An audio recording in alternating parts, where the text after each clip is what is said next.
Man, I really wish there was a place where I can get commentary on the latest releases in hip-hop and R&B. New Music Monday. Who said that? Are you a ghost? New Music Monday. What's New Music Monday?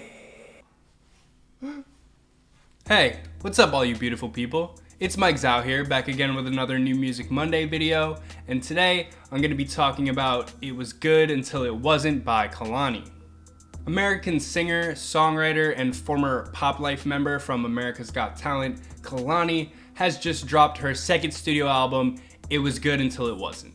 Now, even though this is technically only Kehlani's second studio album, she has been releasing mixtapes for the past few years. The most recent being While We Wait, which was released in early 2019. While We Wait includes one of her most popular tracks, Nights Like This, featuring Ty Dolla $ign.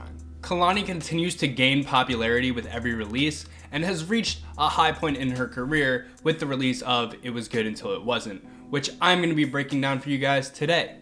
So, let's go! The album begins with the song Toxic, a pretty intimate and poignant intro that really puts Kehlani's feelings for an ex-lover on display. She's at a point where she finds herself missing this ex, but also realizes how toxic their love is and even compares them to a drug. She seems pretty fixated on her sexual relationship with this ex, with lyrics like, "All of the sex on replay, run it back like a DJ." And on the hook, "Now I might hit your phone up with that rah rah rah, missing my da da da, missing that ah ah ah." Despite her sexual desire, she knows that getting involved with this ex again is just gonna leave her hurt. Kehlani sings all of this over an R&B beat with pulsating bass kicks and these whirly synths. It's a pretty simple R&B beat, which allows a lot of space for Kehlani's emotionally rich vocal performance. It's a pretty relatable message, Kehlani's flow is smooth, and Ty Dolla $ign's harmonies on the hook add another layer of vocal ambiance in order to fill out the space left by the minimalistic beat. Toxic really sets the tone for what the rest of the album is gonna sound like, as the rest of the tracks include a lot of the same elements, including the minimalistic beats and sexual intimacy. The next track, Can I, starts with this spaced out guitar sample and includes these glitchy, trap-inspired hi-hats and more pulsating bass kicks. On this track, Kehlani sings about a pretty passionate sexual experience in great detail, which really paints the picture of the experience for the listener. She then brings in Tory Lanez for a verse, who is no stranger to songs with sex appeal. He follows the theme of the track, delivering a pretty sexually explicit and intimate verse of his own. I like the inclusion of Tory Lanez on this song because it really completes the story of this heterosexual experience that these two are trying to portray on the track. It allows the listener to see the full picture from both a woman and man's perspective in a very voyeuristic way. And these two seem to have really good chemistry, which helps with cohesion and just makes the whole thing feel more believable. The next song, Bad News, consists of Kehlani pleading with a lover to choose her over a lifestyle that threatens their relationship and quite possibly his life. This can be heard in lyrics like, "Take your time away from the bullshit, just be on some cool shit with me, babe." And on the hook, "Make you wanna give all that shit up, make you wanna spend that time on us, make you wanna give all that shit up, make you wanna leave that world behind, etc." You get it. The beat is built around an airy, melodic vocal sample with a lot of the same elements of the tracks before it. However, at points during the chorus, a few piano notes are played, which I liked, but I wish it developed into something more harmonizing with Kehlani's vocal, adding another layer of emotion behind her. It isn't until the outro of the song that the keys are played more fully, with jazz-inspired chords and simple melodic runs. The keys definitely add a bit of ambiance to the track, but I almost wish that the piano acted a bit more as a lead instrument, continuing where Kehlani's vocal left off in order to keep that emotion going.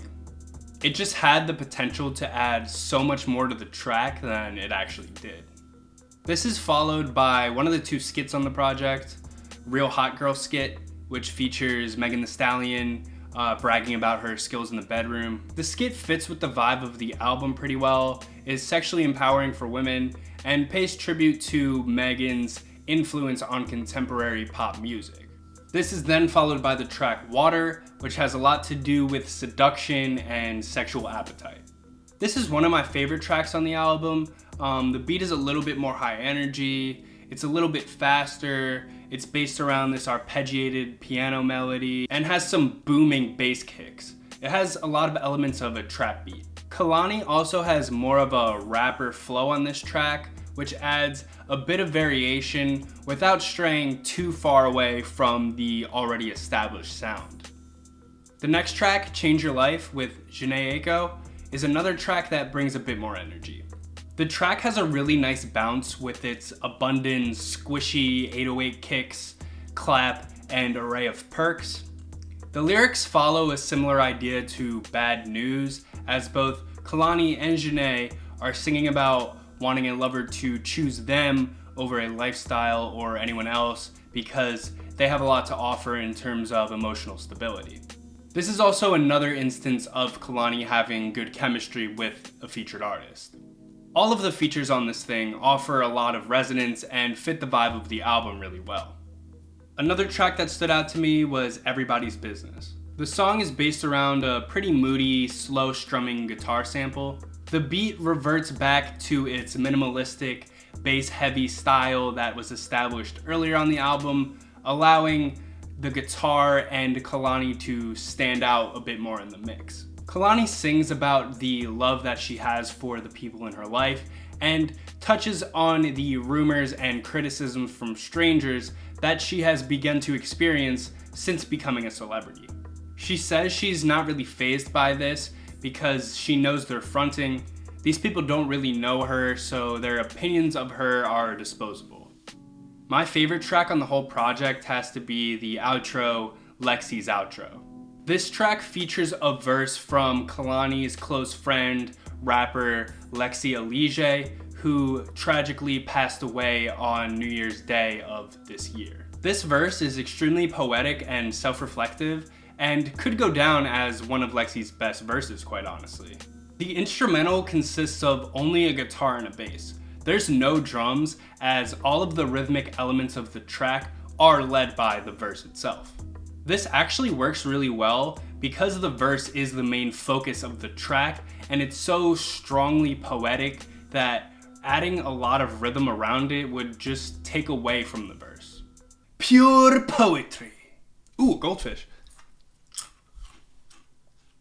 Overall, I would give this one an 8 out of 10. The theme of the album is great, and so is the execution of the ideas. If you're really listening to what the artists are saying, it's pretty hard to get confused by the things they're trying to portray. The features were chosen wisely and resonate really well with Kehlani in terms of chemistry, harmony, and vibe. None of them really feel out of place. The instrumentals are pretty minimal in order to not take too much away from the vocal performances, but I do wish the producers pushed the envelope just a little bit more because at times the tracks can lack a bit of dynamics. Anyway, thank you guys for watching. If you found this video informative, please make sure to like, share, and subscribe. And if you want more new music, here's some other releases that came out this weekend. You should check them out. They're pretty good. And I'll be back next week. Stay safe, stay away from ghosts, unless they're telling you to watch my show. Then you should be friends with them because they're smart people. Well, they were smart people before they died.